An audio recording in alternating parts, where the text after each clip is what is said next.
There she is. All right, we're ready to get started.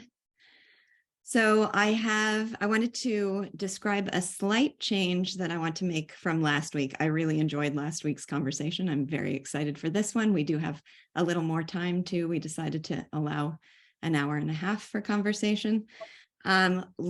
Last week, I just made it an open discussion from the start. This week, we decided that Andrew and I will start with a little bit of a recap or setup for today's discussion. Then we'll open it up for general conversation. And at the end, we'll stop a little bit before the end of the session to kind of summarize or see what takeaways we have or discuss it between the two of us at the end too. So that's the plan for today. Also, because Andrew has so many years of experience conducting conversations like this, I decided to turn over the questioning to him today. On an experimental basis. On an experimental basis. Everything is experimental, always subject to revision. But last week, my feeling coming away from it was that he asked the most productive question. So I just thought, why am I taking the reins when I should just be letting him do that and learn from watching. So I'm excited to try that. And but I am going to exercise my hostess privileges and start by asking Andrew one question that I came away with from last week. So I'll start with that. We'll do a little bit of maybe reflection on last week's discussion or anticipation of some of the things we want to talk about today, and then we'll open it up to general discussion. Another thing I wanted to mention is that as Ian very politely suggested, that he has difficulty busting into conversations because he's English, which says a lot about Americans in conversation as a corollary statement. But I thought if you are one of the active participants and you're more comfortable raising your hand, please do that. And Joseph, if you would just keep an eye, help me keep an eye on the hand raising. Sometimes people are just more comfortable kind of sitting back and being called on to make their contribution. So that's totally fine with me. So the question I wanted to start with, the most important takeaway for me from last week was an error that I made in thinking of literature, because I'm a literature teacher, as literature meaning fiction.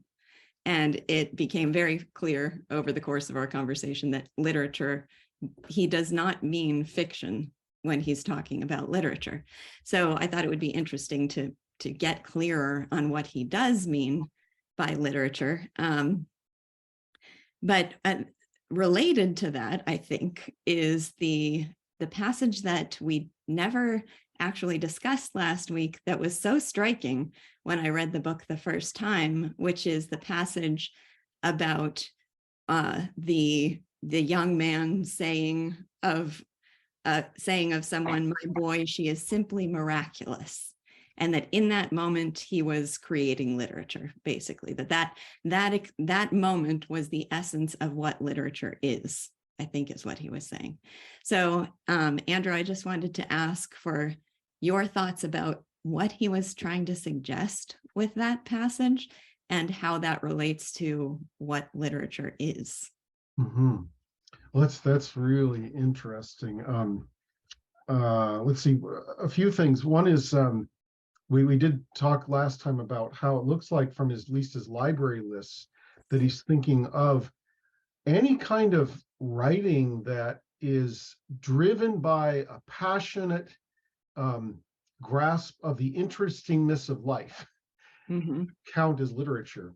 And I remember when one of the times when I was leading the Newton course at Thomas Aquinas College, where we're going through Newton's Principia, and Newton is one of those authors, for the most part, it's really hard to get to know the author because he's just sort of giving you step by step, really giving you, he's almost removing himself entirely from it. It's all about what he's presenting.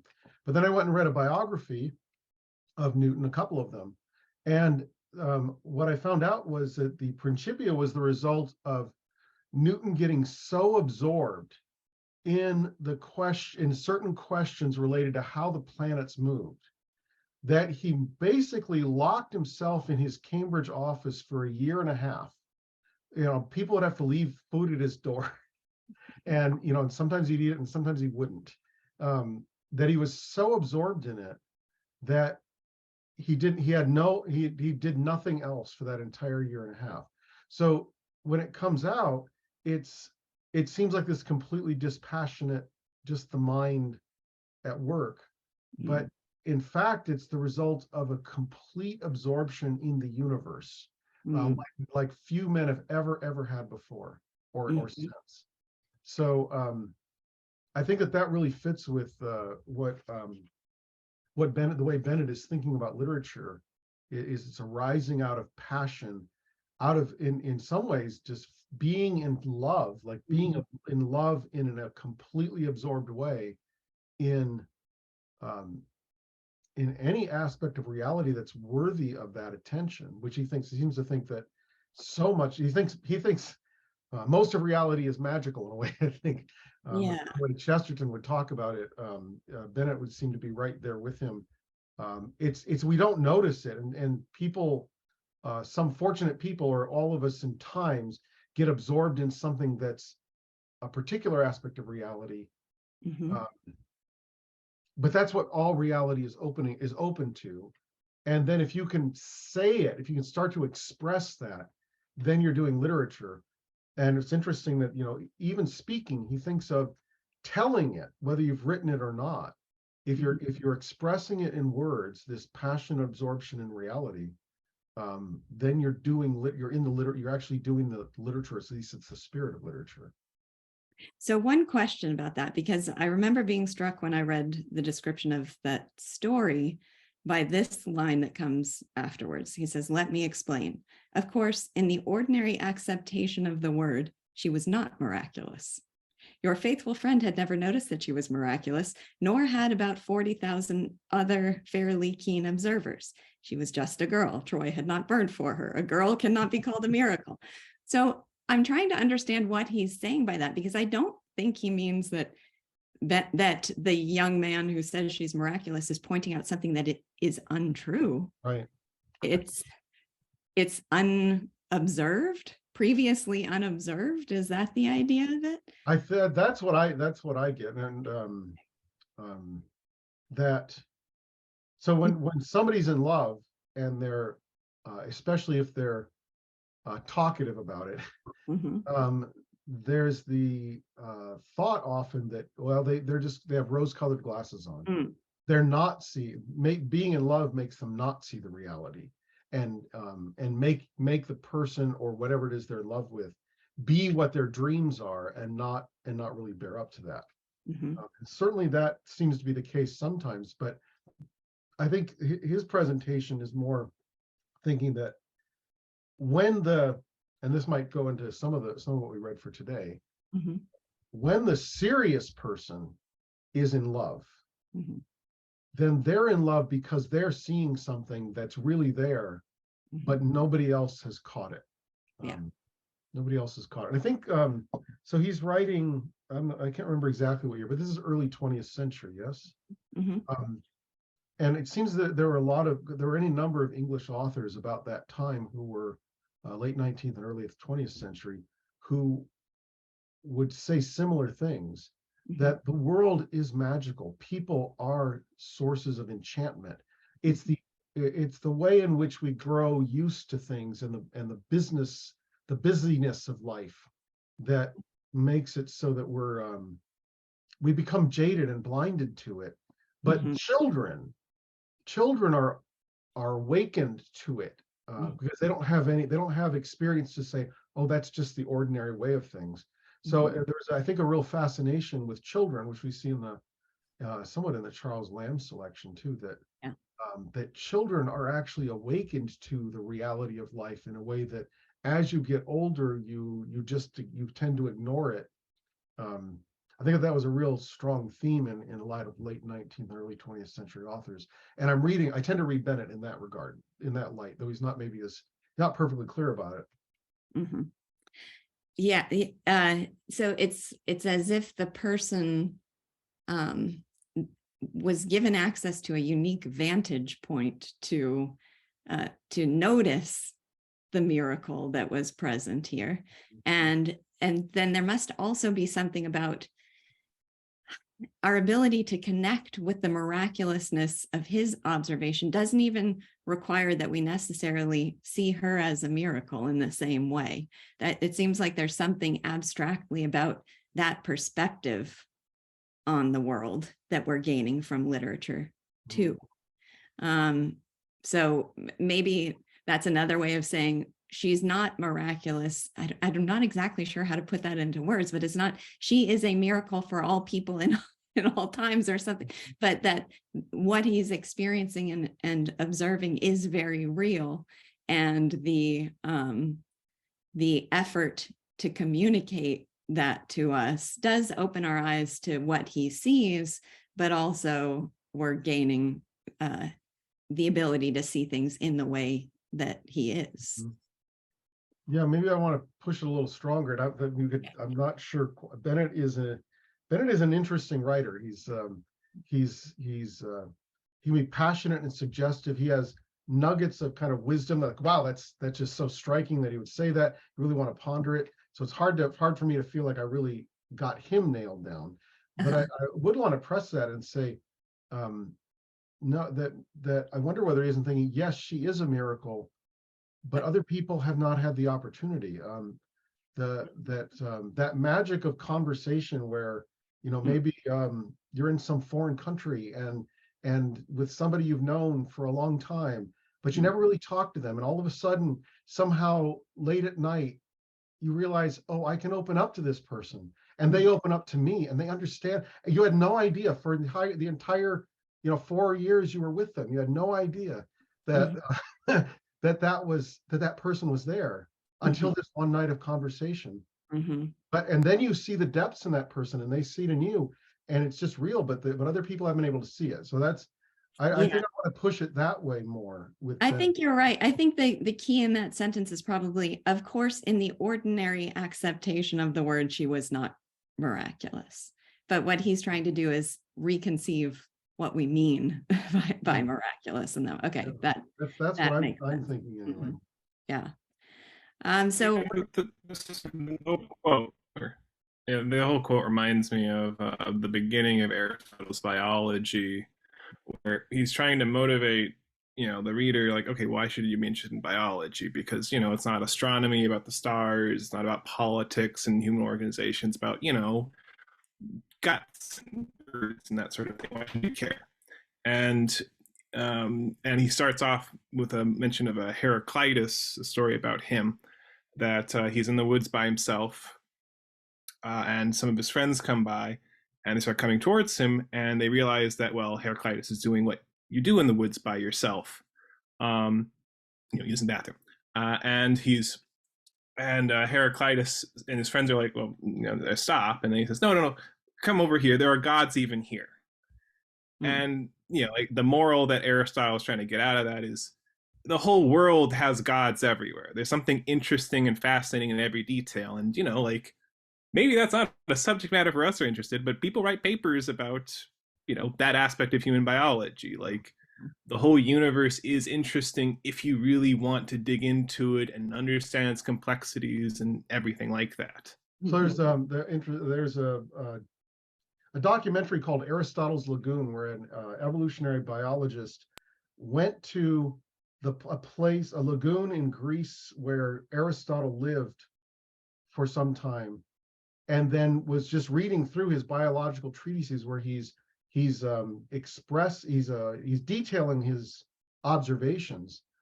And he said, we go and look at these things now with microscopes, and we can now see the things that Aristotle saw. So they're pretty sure that Aristotle had some extraordinary eyesight. He just could actually see physically things that other people couldn't in a level of detail.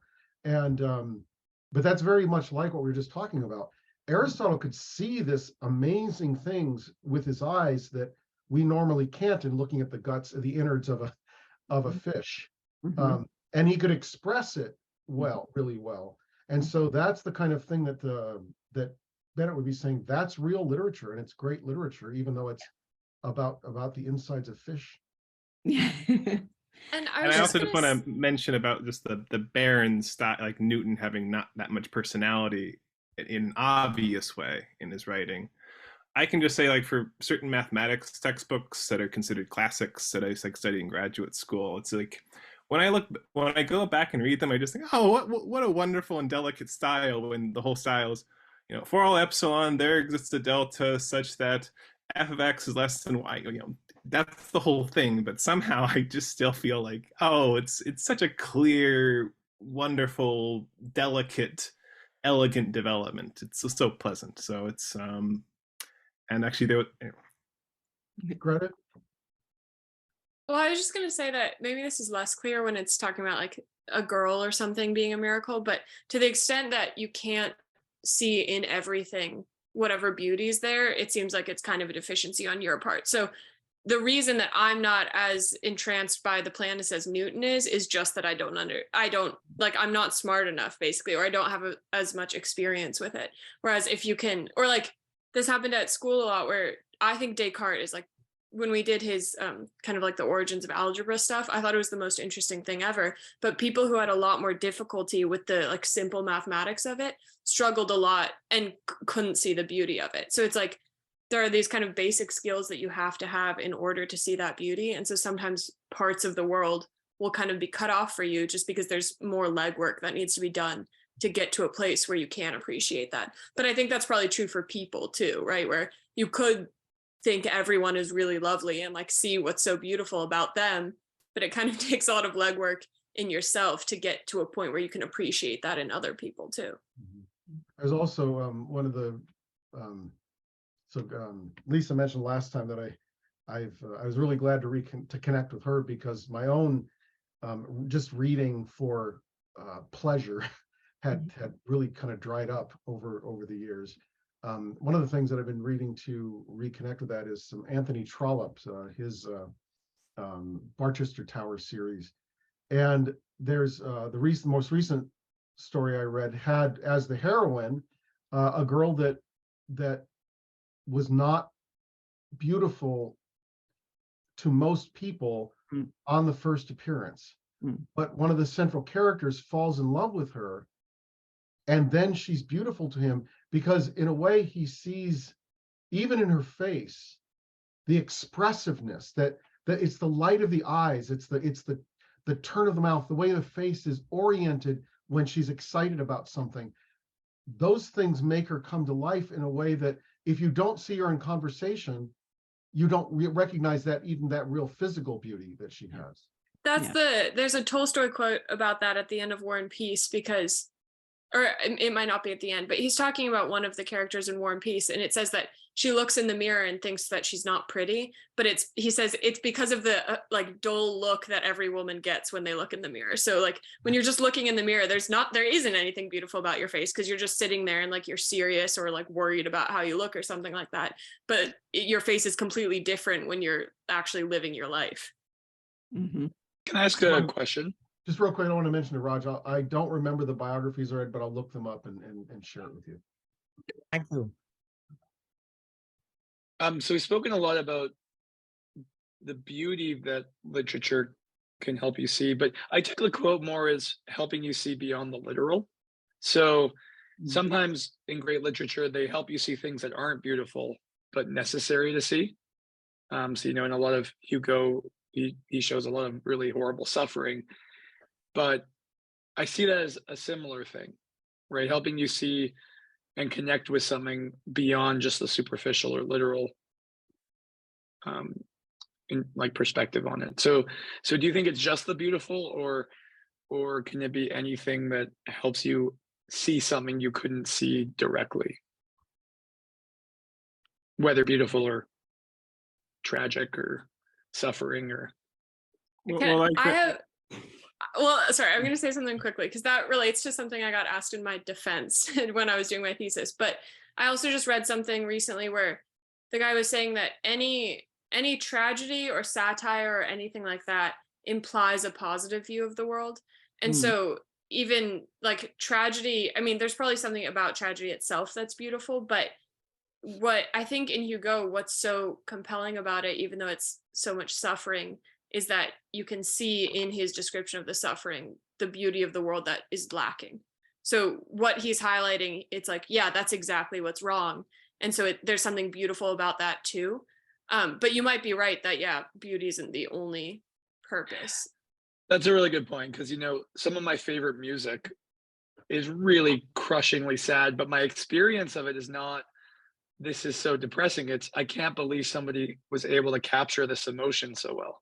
Mhm. So But it's still an appreciation of the beauty of what they've been able to do. Well, and Well, also that's what to Bennett was saying.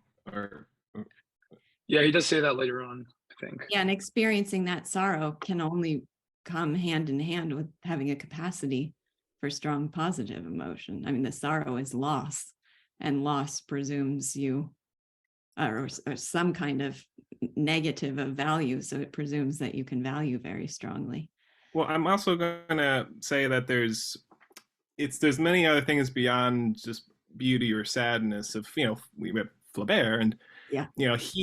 Flaubert delights in the insipid tediousness of his characters and just the pomposity and bombastic quality of Homer and other ones. And I love Kafka, who it's just this like just the way he captures this inscrutable and monstrous bureaucracy, and just the layers of befuddlement and trying to understand it it's hypnotic.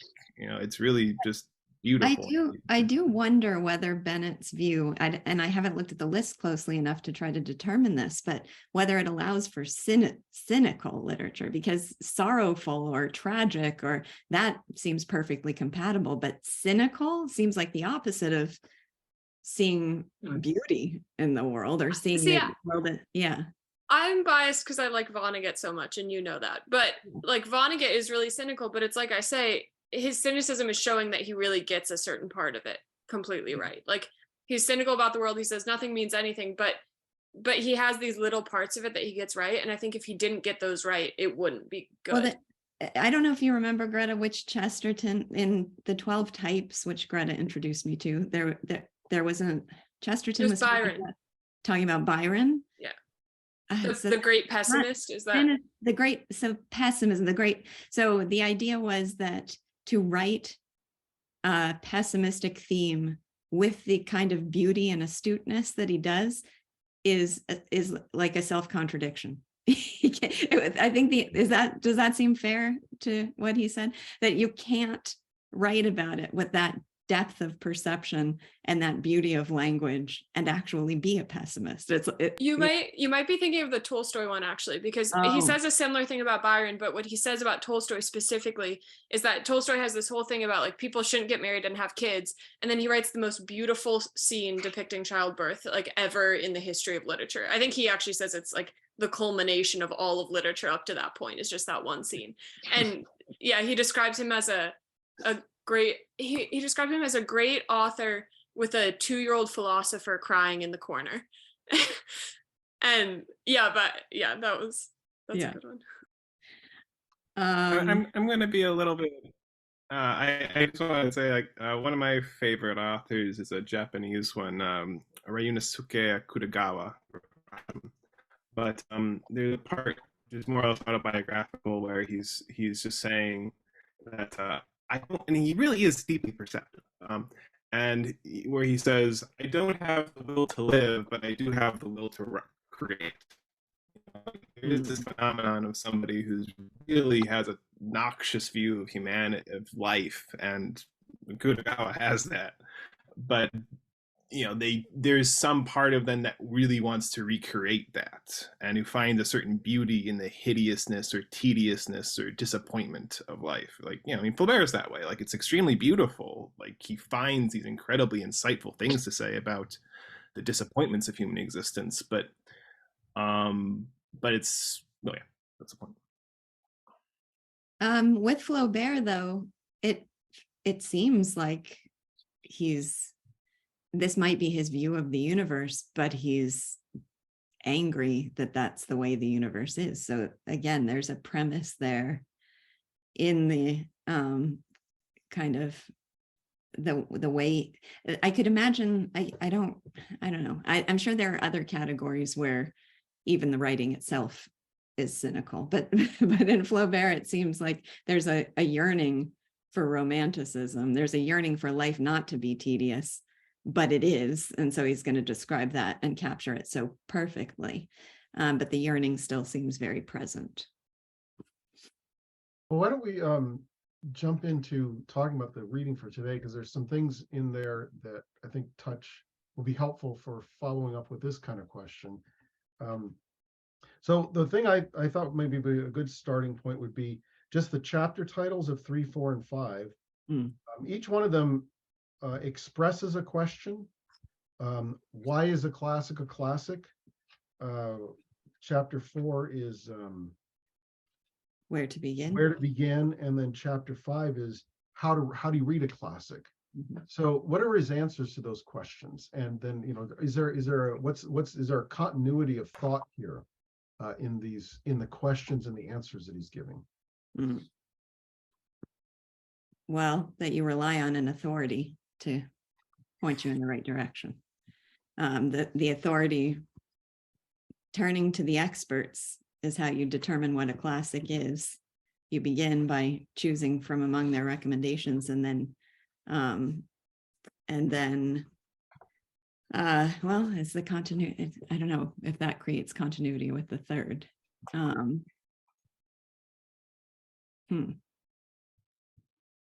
Well, I would say Heather, Right. I took him as saying that the place to begin is by following somebody you take to be an expert, but what you're doing is making yourself into an authority, and that there is something objective about what you will like when your tastes have developed. So it's not just a sense of, oh, the experts say that this is good, therefore it's good. It's more that these guys can light your path because they've already found it, and you will see it too. Yes, Molly? Yeah, I agree with what Heather said, and I would go a little further and say it's not that they are an authority per se in literature. They haven't necessarily, it's not a degree, achieved a higher level, right? Yeah. So it's, I don't think it's an appeal to authority. No. I think it is, he's saying, well, what is your goal? Your goal is to be able to really feel passionately about books that you are currently bored with. How would you go about doing that? Imitate the people who really feel passionately about those books. And it's a little bit circular because the books that he's recommending you follow are the ones being read by the people that are passionate about the ones. It sort of goes round and round in circles. But he's trying to get at this core of books that other people have found moving through the generations, and that are sort of swirling around or orbiting around this one set of books that other people don't appreciate. And if you can get into that orbit and start to imitate those people, you too will start to appreciate and enjoy the passion to be experienced in those books. But to do that, you have to imitate their path. And so that's what makes them an authority in that sense. Does that make sense? I just want to say quickly, because it's so active in my brain, although it takes us a little bit off topic, that part of me wants to almost grasp onto the idea of the term authority, because authority for so many educators has become a bad word, and authoritarianism is bad, but authority, there's nothing inherently negative about being an authority. An authority can just mean you have more knowledge than other people and a mastery of something, which gives you authority in that domain. So I earlier in this conversation too, I was just thinking about, literature as opening us up to the beauty that we would not see, and thinking of that issue in this context too of, a lot of educators now are very strongly on the side of relegating the teacher to the side and letting the child's passion drive him. And I hear Bennett as answering that in some way and saying, no, but the child can't see. The child doesn't know that she's a miracle. And so you have to, you need guidance from great minds who have observed the things that you haven't, to open you up and allow you to live. And then similarly here, before you can know, you have to turn to somebody who does know. You need an authority to guide. He says some very striking, almost shocking things there, like at the end of chapter 4. Believe me that faith counts enormously in the development of that wide taste, which is the instrument of wide pleasures, but it must be faith founded on unassailable authorities. That's a huge, at least that's a shocking way to put it. Ian? Yes. I was just going to say, I thought there was a touch of contradiction in the way he was explaining what is a classic, because in one of the earlier chapters, 1 or 2, he says, there's a touch of the ineffable about what literature is. He says, I will tell you what literature is. Oh, wait a second. No, I can't, and I never will be able to. Mm-hmm. And then in 3 or 4, he says, well, some people will tell you it's about truth and beauty, and that's enough.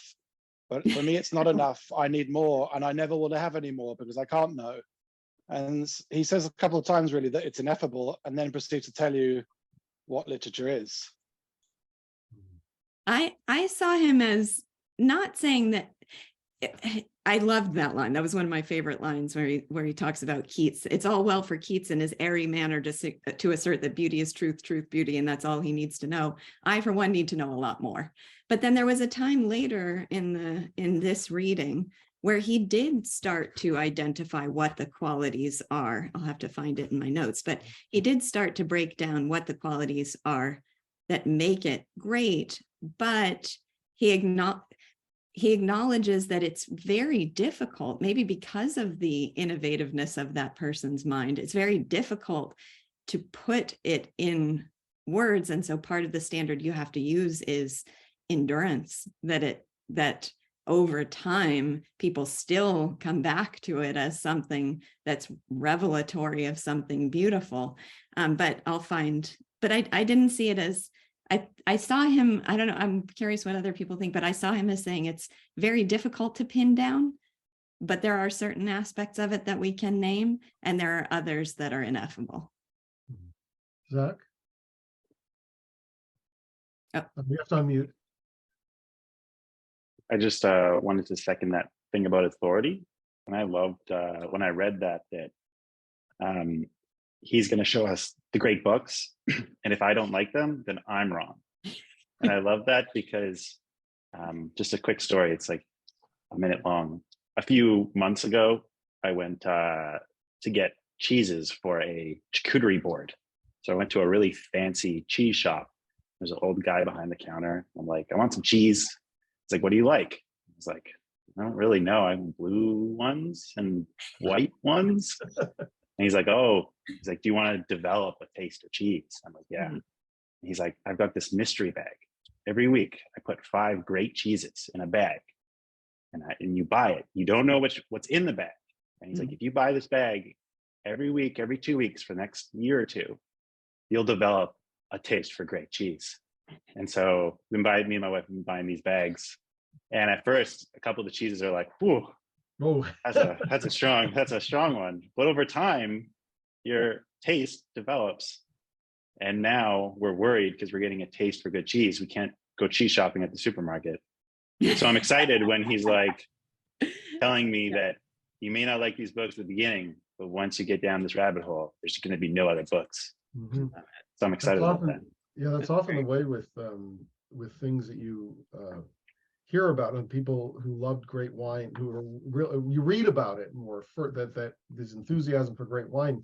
But then I actually encountered somebody who was that way, and then then they share the wines with me. It's like, oh, that's why you guys. And I never would have found it on my own, but I really had to trust them. So generally, I've found it to be the case that if there's somebody who impresses me with their passionate love for almost anything, by following them, I will enter into that and at least see what it is that they're excited about in a way they never would if I didn't actually have that passionate person. Yeah. And if you Raj? didn't ask, if you didn't ask Right. an authority and you asked the public, they'd be like, cheese whiz.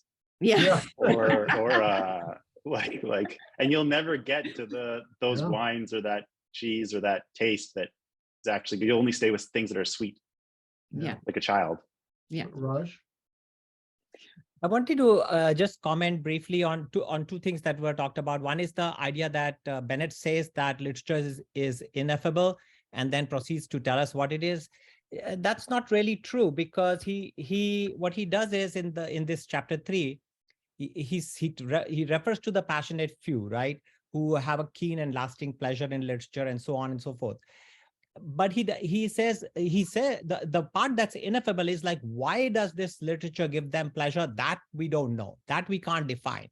So he ends up with the definition that a classic is a work which gives pleasure to the minority, which is intensely and permanently interested in literature. But the ineffable is like, why does it give them pleasure? That he does not answer. So I think it's both. And then the other thing I wanted to comment on was the idea of these passionate few being the authority, and that we should, have faith in what they are recommending. But there's one more detail to this. Like, we should notice that, well, in that case, what if the passionate few whom we respect recommend a modern work? He still objects to us, right? Like, we're not supposed to trust the authorities if they recommend a modern work. It should be an older work. Why is that? Mhm. And I think that he's there is this author Ayn Rand, like, and her understanding of literature kind of like is like a part of my structure of my mind. I'm proposing the following hypothesis, that if some of the passionate few recommend a modern book, that could be more about the zeitgeist, right? And temporary things. But if something has been admired by the passionate few for a long period of time, then it is something more fundamental about human beings, about life, about existence, in all ages. And that's that he doesn't specify that, but I think that's a really good reason to read older classics as opposed to recent classics. That they Well, are. no, he's thought quite he- explicit about it. Yeah. He says, I highlighted this line because I loved it. It's Which not chap- until an age has receded Which, in which this chapter? this- No, this he chapter does. 4. He does say Chapter that it 4. requires time, but he doesn't explain why it takes time. I'm Well, he trying says to it's explain not why it's not it takes until an age has receded into history and all its mediocrity has dropped away from it that we can see it as it is, a group of men of genius. So he kind of says it does take that sifting through it.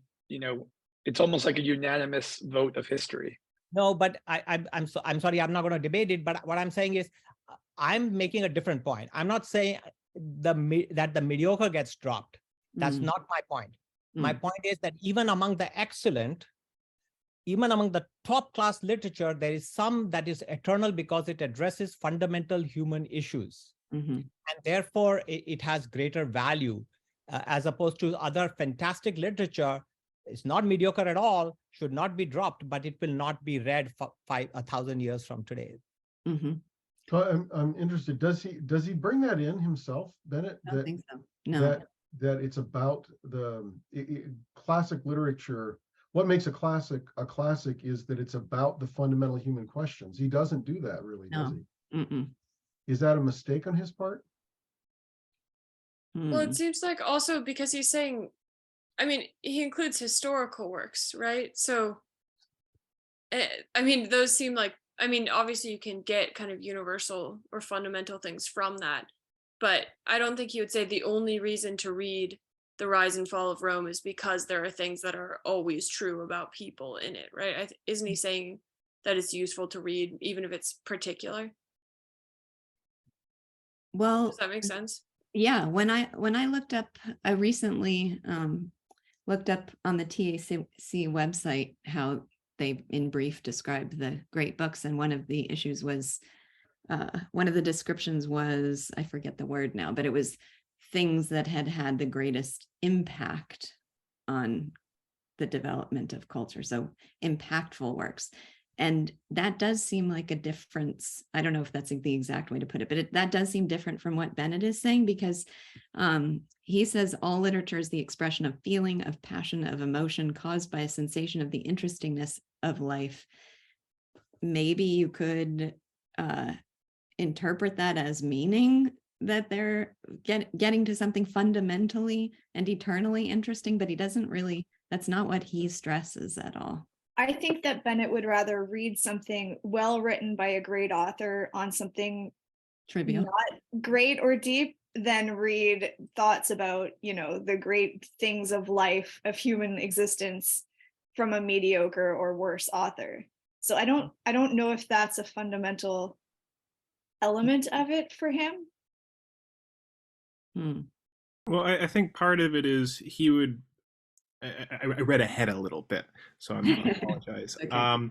But I think for him, like, he would be saying that no, even when you're, maybe it's on a trivial topic, but the person's bringing in all sorts of really deep, profound points. Like, I like H.L. Mencken. He's talking about reviews and like the great historical reviews, and he says, like, well, a lot of those great ones are actually false about what they're talking about, but they bring in all sorts of other interesting points.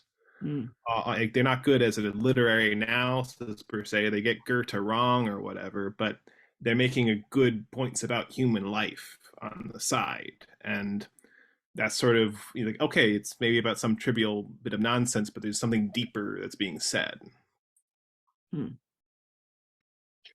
So I do want to pause on this line, though, because now this question has become really interesting to me.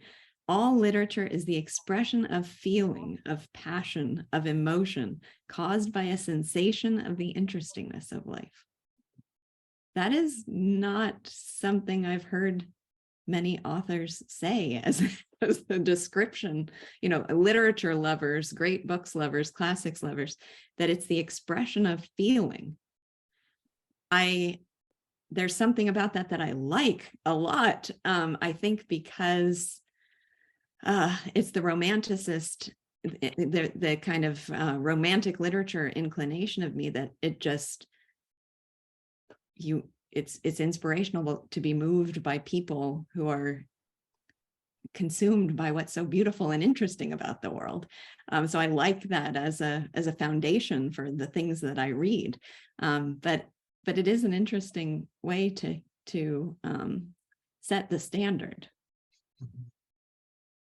It kind of gets back to something Andrew was saying earlier, just about like, how are we supposed to take what you guys were discussing, how are we supposed to take the original story of seeing the girl is beautiful? And what's starting to click for me is that it's almost like the fundamentals. Does this thing stretch your soul or stretch your capacity to experience in some way, or stretch what you can see, right? It gives you some new insight that you didn't have before. And it doesn't have to be on a fundamental scale. It can be just a little new perspective. And that's what I like about that, is that makes it really easy to encompass nonfiction as well. Because when you read nonfiction, they are helping you see something that you couldn't before in this world. And that is beautiful, right? When you have that experience of, being given vision on something, you have that moment. So yeah, that's certainly like that interpretation of it. And it, that quote captures what was the last part of it? Just the wonderfulness of the interestingness of the world. So I want to come back to my original question. Like, Zach, you had a point you want to make? It's okay. I'll wait. Okay. So if we just take chapter 3, why is a classic a classic? What's his answer to that question?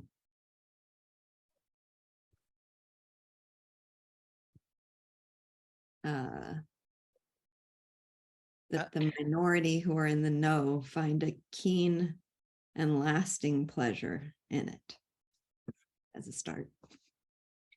Yeah, I have one quote I wrote down: "The right things are the right things solely because the passionate few like reading them." Sorry, read that one again, please. The right things are the right things solely because the passionate few like reading them. So is he saying that a classic becomes a classic because the passionate few keep talking about it? Mm. And since they don't, as long as they don't stop talking about it, then this will endure in the kind of general public sense of what are the good things? Mhm. What are the good things to read? Mhm. Does that seem right, I think so. Heather? So we've all heard Shakespeare, no matter who you are or where. You can't escape hearing reference to Shakespeare. So that's because it's been continually talked about for hundreds of years. Heather? Oh, I feel like there's something in that description that's more of a signal, more not quite hitting what it really is, but a signal of what it really is. But I can't put my finger on what it is either. So then the follow-up question maybe connected to that would be, why do the passionate few Right. keep talking about these works? And he makes an extraordinary claim to me that that they all agree. Mm. That all of the passionate few will agree about what it is that they're passionate about, and what should be therefore make what they should be what should be regarded as a classic a common view. Mhm. I wonder what you think about that, Molly.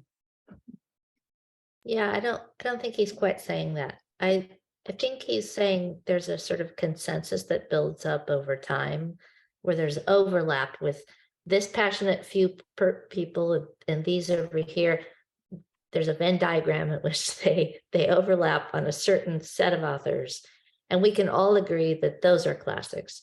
And then everyone's going to have their particular interests in more obscure authors, or go off on side tangents, and those also might be classics for them, but the core is what you should focus on, because those are almost guaranteed to help you develop literary taste. And since we don't have a definition, the best we can do is just agree to follow the consensus view of all these passionate few, where they agree, read those works, and then you can participate in the building of the consensus. Mhm. Yes, I think that's kind of the logic of what is behind what he's saying, although he doesn't explicitly say that. okay. So I wonder if that fits with what he says. This is at the end of chapter 3, or I don't know, page from the end of chapter 3. He says, the one reassuring aspect of literary affair is that the passionate few are passionate about the same things. A continuance of interest does, in actual practice, lead ultimately to the same judgments. Hmm. Does that fit with the way you were thinking about it, Molly? Yeah, I think broadly that's true. But if you look at great books lists, they vary. But Mhm. there are certain ones that are always at the top. Homer is always there. Shakespeare is always there. Mhm. So there is some consensus, and that would be a good starting place. But does the lack of consensus so- only come about when you only have 100 spots, right? Because like, yeah, Hmm. people will have a different top 100, but I'm trying to think of any situation, like I'm trying to think of at college whether there were any books where one of the tutors was like, yeah, that's not a good book. Like obviously there were books where it's like, oh, I think we should read this other one instead. But even the ones that I didn't particularly like, or there were ones that the tutors, one of them that they wouldn't particularly like. I think it's pretty rare that someone says, no, that's not a good book. Everyone else says it's good, and I know it's not. So I Mhm. just wonder if like all of the disagreement is just coming from, no, this one's better, as opposed to this one's good and that one Oh. isn't. Mhm. I see what you're saying. Yeah. I think that's true, but also that it gets harder to come to agreement as you go down the list toward the modern day. Mhm. But that's They closer in start to perspective. go off so into To the mo- movie yeah, author and just had that is what he's arguing too, is that there's going to be less agreement because there have been fewer generations who have benefited. Right. So is The Catcher in the Rye a classic? Will it be in 200 years? And we can't know that. Mhm. So right now, if you go to, I think most libraries still have a classics shelf. our bookstores still have a classics shelf, and you still pretty much know what you're going to see on it. But at the moment that I think of that, it strikes me as surprising that it still exists. And I just wonder if this is something that can die, this universal, the passionate few having the capacity to agree on what constitutes great literature. Because I'm pretty. Sometimes you wonder whether it's just been canonized. Once it gets canonized, do people start really, do they stop really considering whether the passionate few are still passionate about those or not? Is it just something that, well, it has a reputation, that'll keep going on, whether it still inspires the readers or not? But I think that there's always going to be a natural limit by just the amount of books that the most ambitious person can read in a lifetime. Once you get so many and people can't read them, then it's okay, well, what do they bother to read in their limited amount of time? And there are things that are going to have to drop away. So I think that there's always going to be some culling. And then there are things like Homer. I mean, what would it take for Homer to drop off of that list? There would have to be competition. And I'm not My Dead Body, for one. Yeah, it's not, I'm not concerned about culling. I'm concerned about extinguishing. I mean, I do worry about a fading capacity to read and enjoy a classic at all. So does Bennett, clearly. I think that's why this book exists. But the Dark Ages, and it didn't get extinguished. So I don't know. Well, it did. I mean, there are times that we couldn't say this of culture, that, they have appreciation of the classics. Yes. So I don't know. I want to go back to something that's been coming up in the chat. The question was asked, who are the passionate few? Nicholas, would you offered some answer to that. Would you just unmute and explain it? Explain what you're thinking. That would be I. I'm not in the passionate few of this group, but that's okay. But all I can really say is, from what I understood, they were the people who did the legwork of sifting through a bunch of literature pieces, and they are the ones who chose the list, the canonical list, the acclaimed list, based on the standard of whatever gave them, the passionate few, the most pleasure. And as Wendy said, she got an excellent quote. They find a keen and lasting pleasure in literature. They enjoy literature as some men enjoy beer. So that's my answer. That's my answer. So they're the ones who they enjoy reading so much that they'll read all kinds of things. And then when they say, this out of all the things I've read, and then I've talked to other people about it, these are the ones that I really think are, these are the best ones. It's those kind of people that are the passionate few, and they're the ones who establish what the things that are recognized as classics. Does that seem right? I just, like, I'm not afraid of authority, I'm also not afraid to say there can just be people better at reading than the rest of us, or better at understanding, or more intelligent, or more astute. And so I feel like the passionate few is the people whose minds I'd want to turn to. Yeah, so that's also doesn't seem like the way he's expressing it. I mean, I'm not sure whether this is right. Maybe I'm reading it too strongly, but it seems like he's expressing it as, if they are passionate about it and they're absorbed in it, then they will make the list. So he's not saying it's because they're smarter or better, though maybe they are, but he's saying they will in fact make the list for other people, and it's right that they do, and so we should trust them as infallible authorities. Is that too strong? Maybe he's just presuming that the people who would do that have those qualities. And I also do tend towards Molly's Venn diagram a little bit, that maybe it doesn't have to be this literal group, but just on the whole, in terms of lasting impact on conversation, it's going to be some overlap of those people who have the impact of giving us an understanding of what are regarded as classics. Raj? Like Andrew, like you, I was also initially taken aback by his statement that the passionate few are passionate about the same things, which he finds reassuring. I was like, how can that be? And I offer a hypothesis that the passionate few can agree that it is a great work, even if they have different subjective feelings about it, that they can appreciate it for its literary merit, even if their particular interests or passions are slightly different. And so this seems inarticulate. So let me just offer an example. Like Ayn Rand said, Shakespeare was the greatest writer ever. I don't like reading him. So that shows there's an ability to, and so she said similar things about Tolstoy, who universally acknowledged as one of the greatest writers ever. So these examples certainly illustrate that the book can be judged to be a classic in one sense, but yet not appeal emotionally to the other person based on their view of human life and now then if that's right, then Bennett would say that Rand should recognize there's something wrong with her.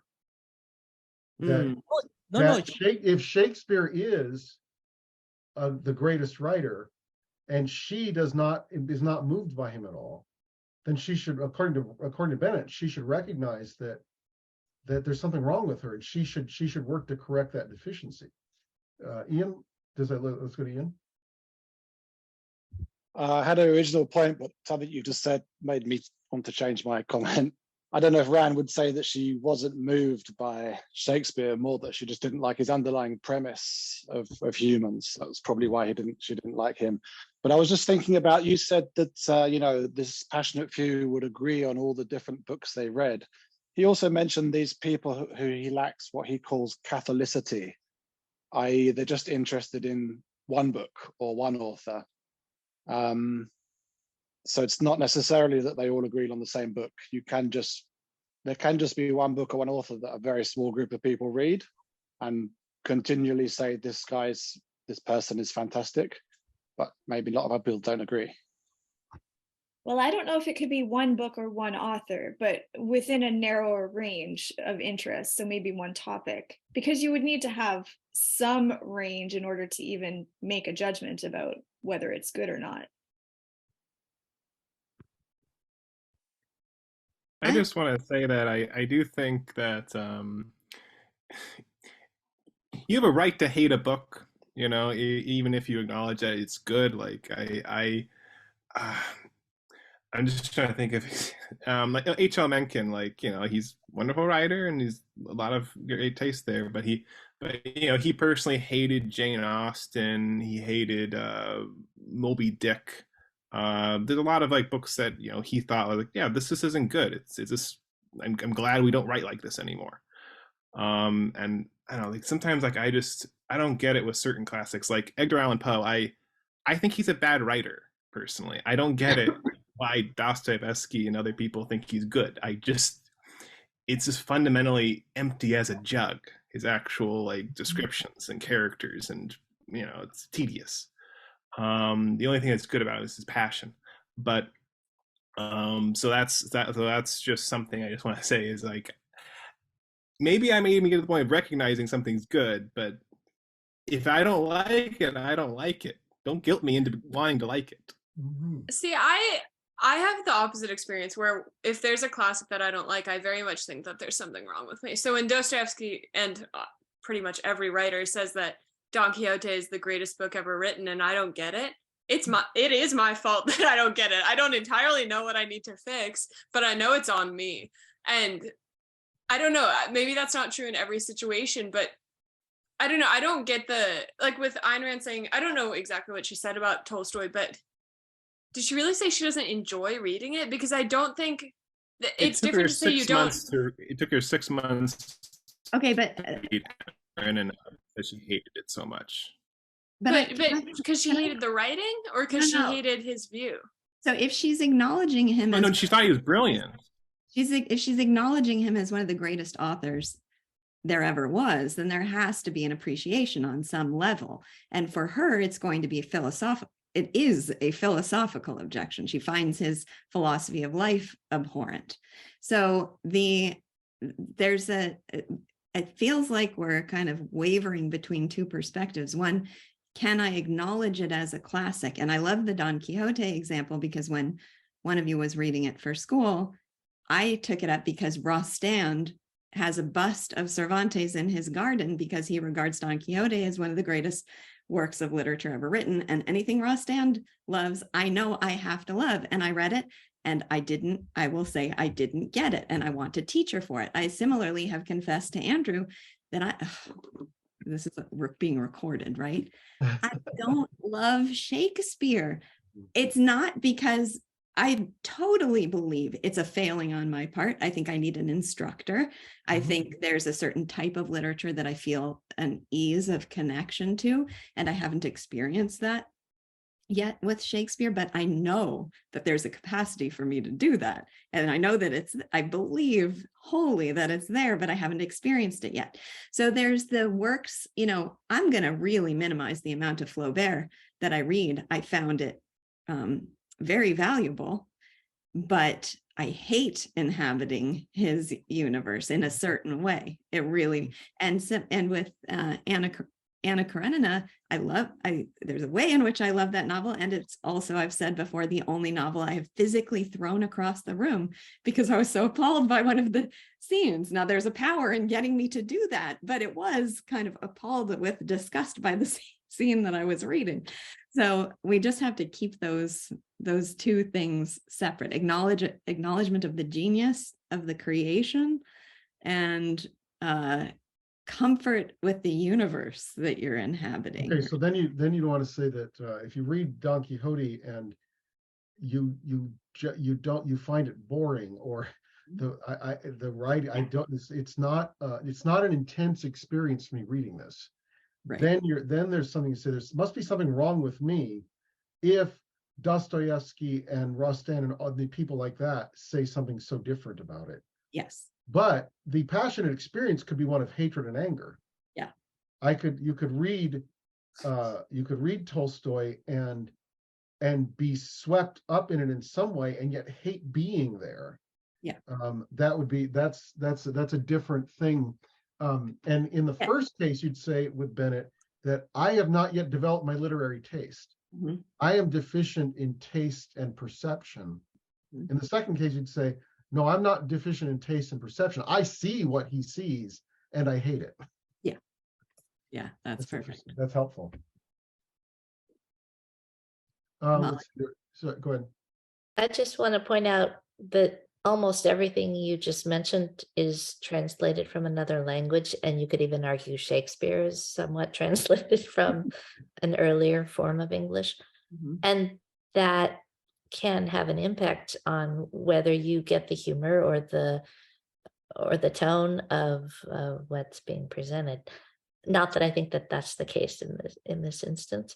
Mm-hmm. But Nick raised a point earlier about Homer not being on the list, and as I pointed out, he's in Greek, so he wouldn't be on Bennett's list.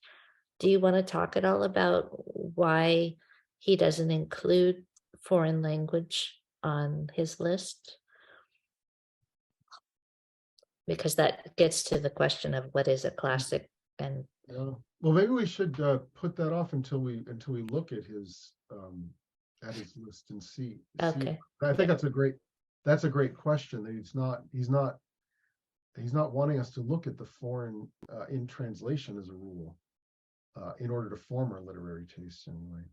I have a theory about why, but we can talk about it later. Okay, you think that's a good? Is that okay, Lisa? Mm-hmm. Yeah. Yeah. So let's see. It seems like that we're saying, why is a classic a classic? It's because these passionate few, the people who read for serious pleasure, they get some of their most serious pleasure in life out of reading. Those people talk about it in at least in general. They speak about the same works, and so that makes the general public accept those as elevated beyond others. And in fact, the others, after a generation, the others just go away. People don't print them or read them anymore. The classics endure. Why are they passionate about them? Does he give us insight into that? Why are they? What is it about the works that make the passionate few passionate about these few works? Well, I think it must have something to do with the passion of the author. Touching off. Yeah.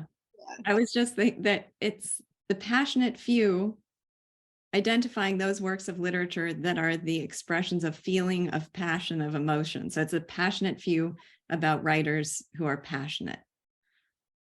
And this emphasis on passion is so fascinating to think about, and may get to what resonated with me so strongly, because who wants to listen to somebody who's presenting something in a dry way that indicates it has no capacity to benefit you? It's just knowledge you are obligated somehow to possess, but not because it's going to fill your soul in any way. So it's really interesting. And I'm remembering what Heather said earlier, that it seems more like a sign.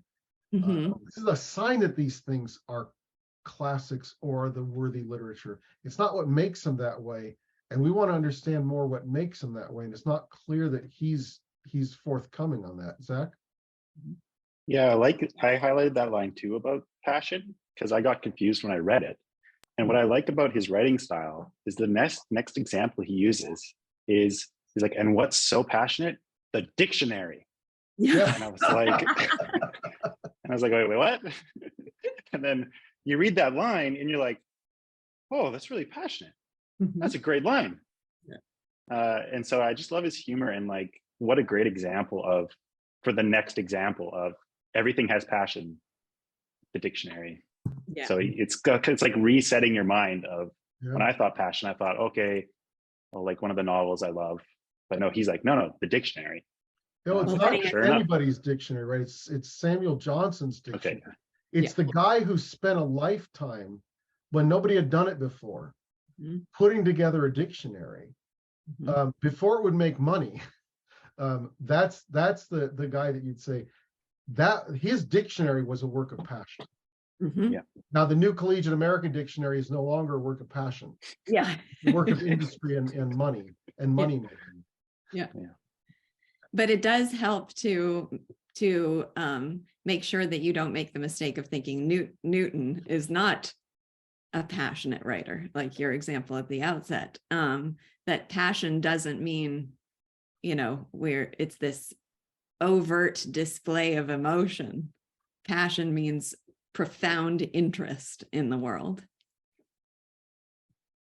I did think to Roger's comment that he actually does say it's the dictionary itself, I think, on the second paragraph of chapter 4.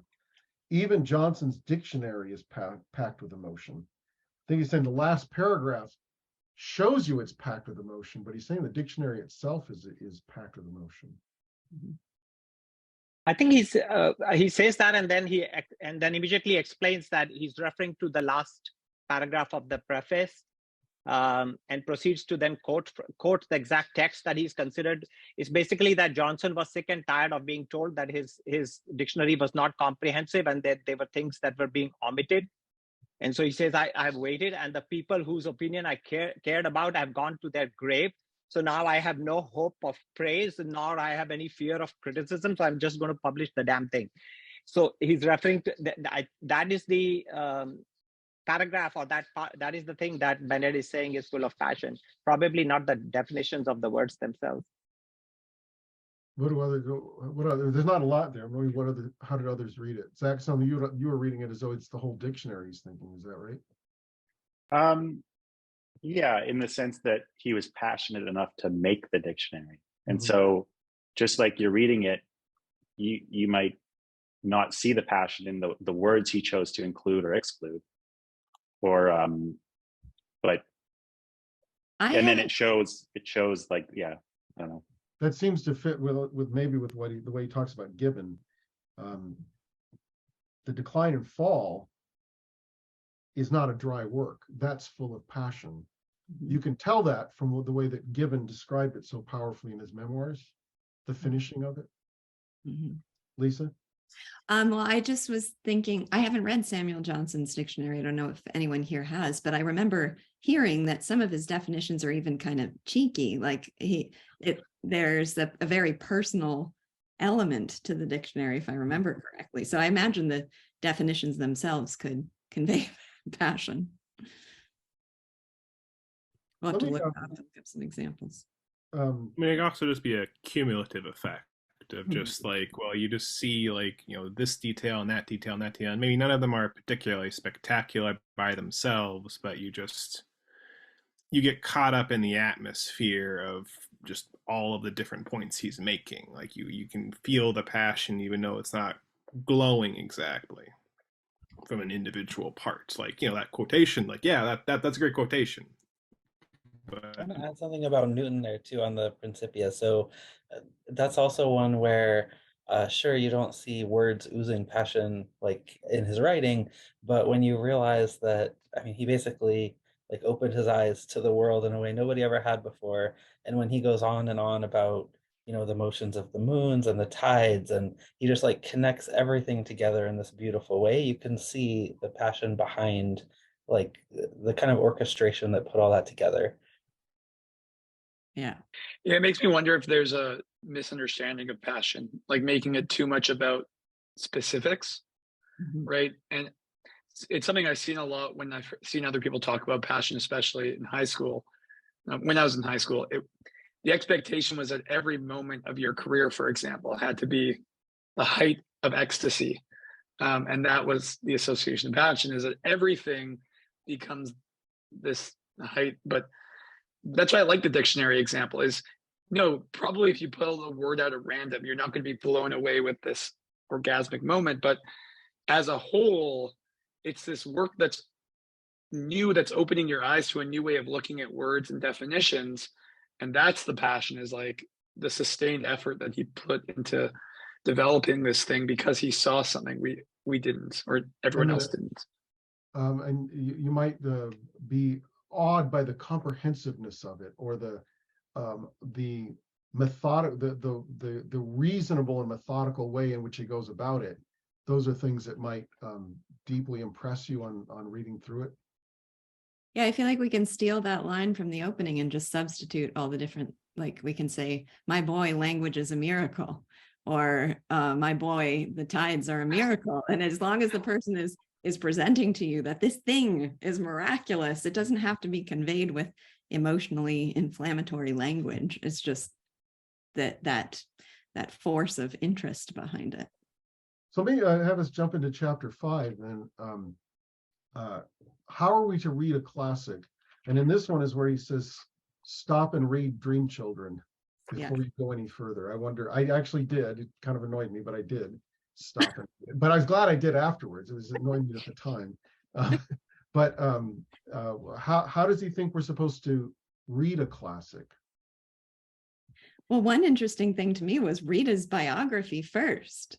That was fast. I mean, you just described an experience where reading Newton's biography helped you to appreciate his writings, but it does not strike me at all as, in terms of my experience, necessary to read the biography to appreciate the work. Mm-hmm. So that was just interesting. But I did see the point of so what was the line? The book is nothing. I love this line. The book is nothing but the expression of the man. The book is nothing but the man trying to talk to you, trying to impart to you some of his feelings. And so I do see the connection of wanting you not to view this as this like disembodied tome that's been, forced upon you, because if you're going to become a well-read person, then you have to read this. It's the expression of some new, miracle, and by a person, and you are connecting with that person and their view of what's miraculous. So that part of it, I could understand. Mm-hmm.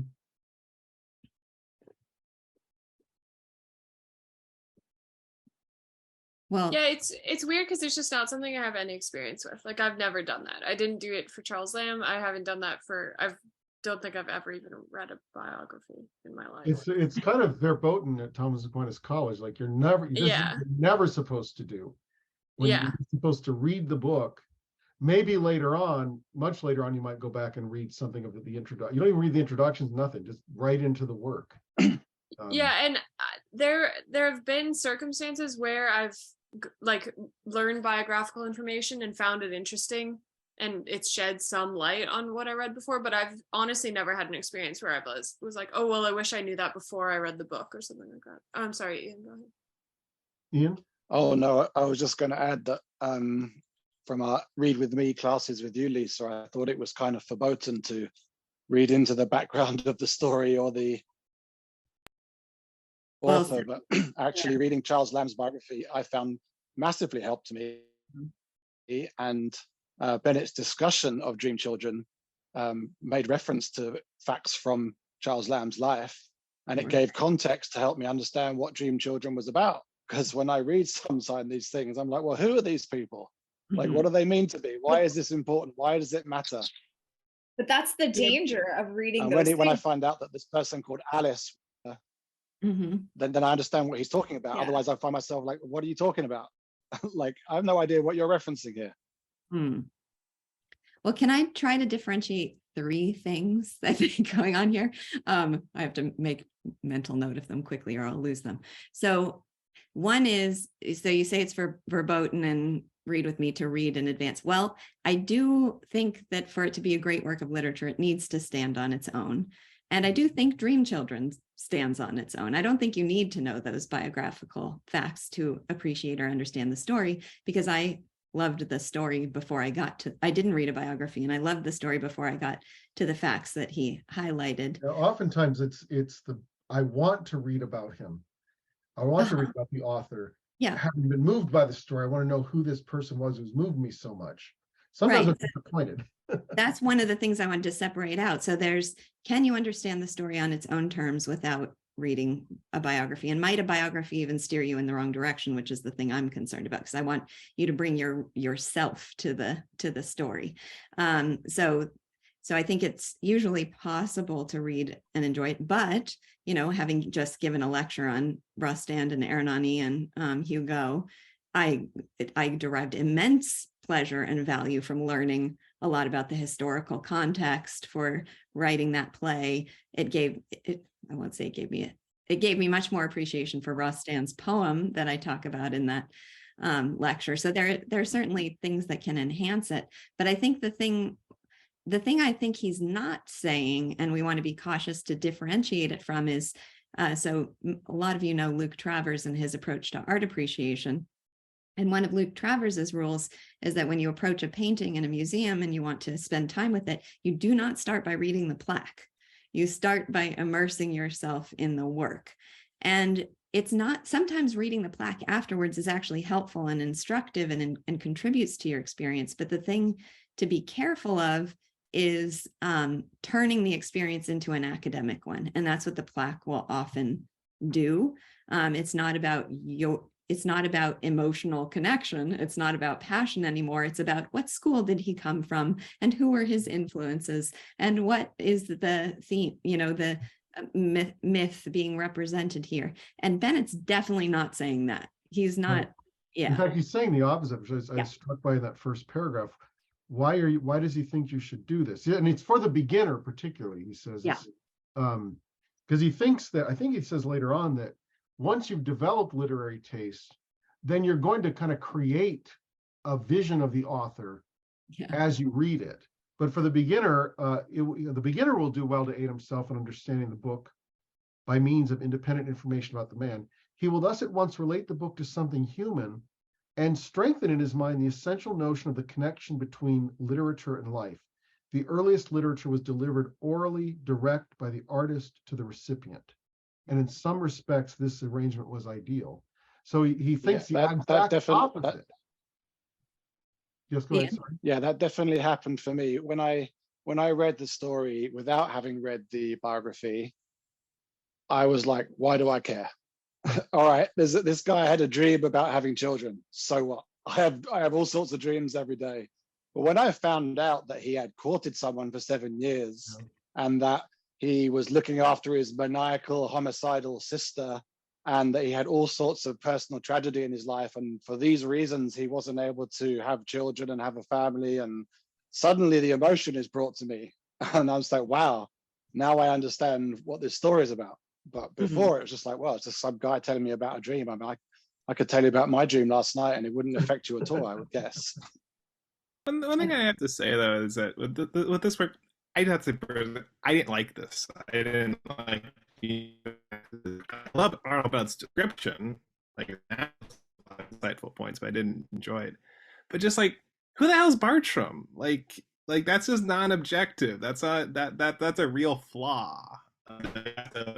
That's not in the work. That's not described among other things. Like, I want to come to his that's a defense. problem. I want to come to the defense of Charles Lamb. When I read, "They are not your children, they are the children of Bartram," I knew right away this was the love of his life married somebody else, and these are. Oh.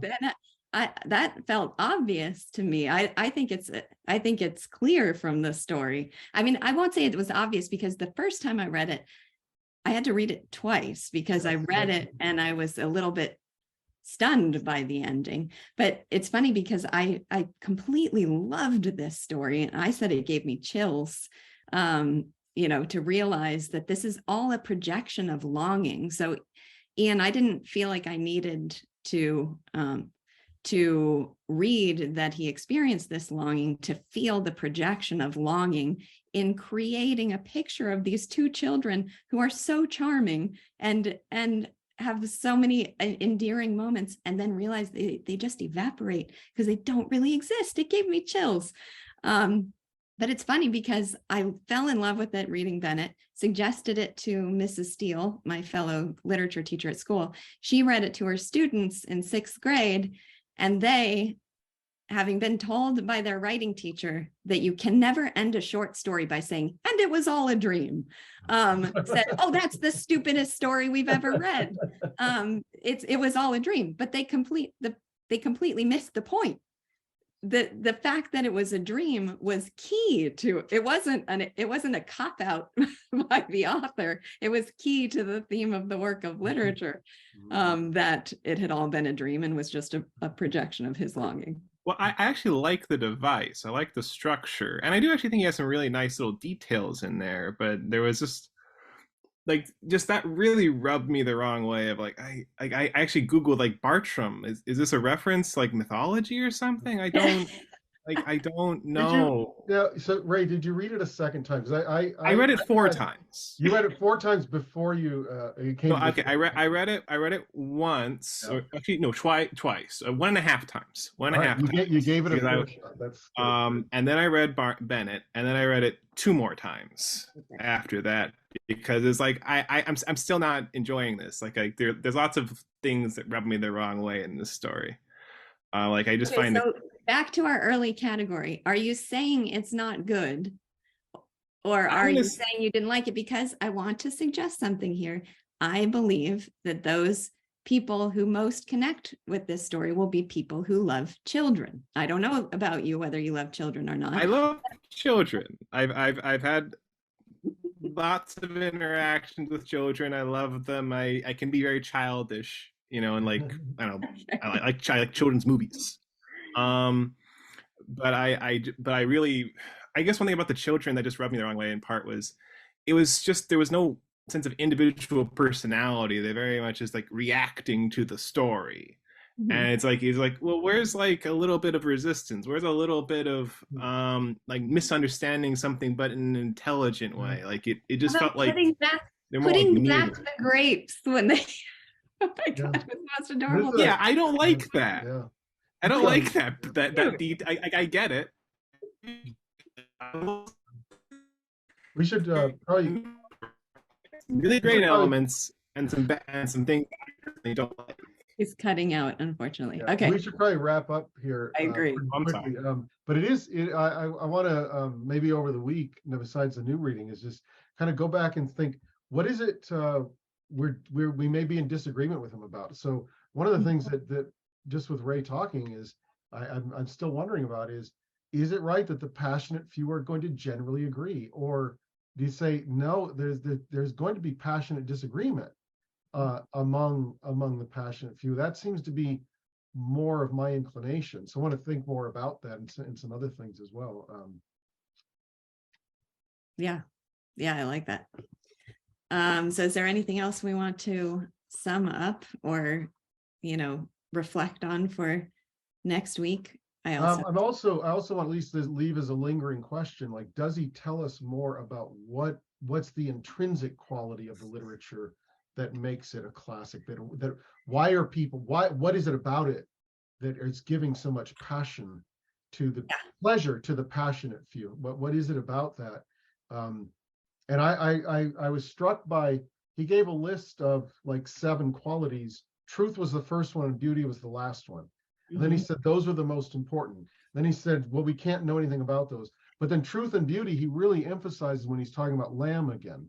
So what do we make of these elements that he's bringing up and why he's emphasizing them? One thing I want to say quickly is that he talks about the passionate few as setting the standards, and then the works that they're going to be drawn to are those who express a passionate view of life.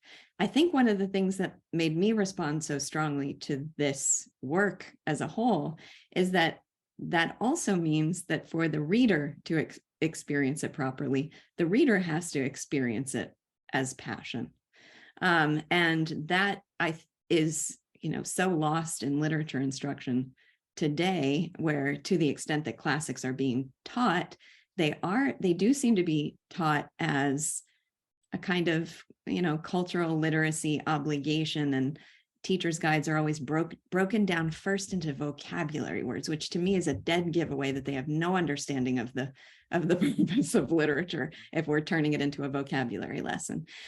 So you can feel from the beginning that he thinks, no, these are supposed to be transformative. The experience is supposed to be transformative. And that's, I love that so much. And I know we're coming up pretty quickly on a chapter about style and content. I don't know if anybody has read ahead, but I think that will tell us, maybe. I love that chapter. That'll tell us something too.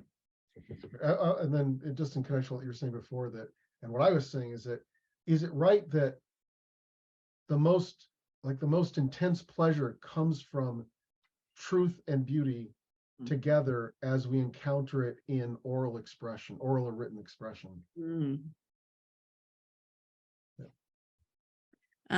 Raj says, wasn't Dream Children a plot spoiler? I didn't take that to mean that the children were a dream. I didn't know what it meant. Well, he also says dream children are reverie. Yeah. I mean, he's telling you it's a daytime dream. Yeah. But did you know? Was it a plot spoiler for you?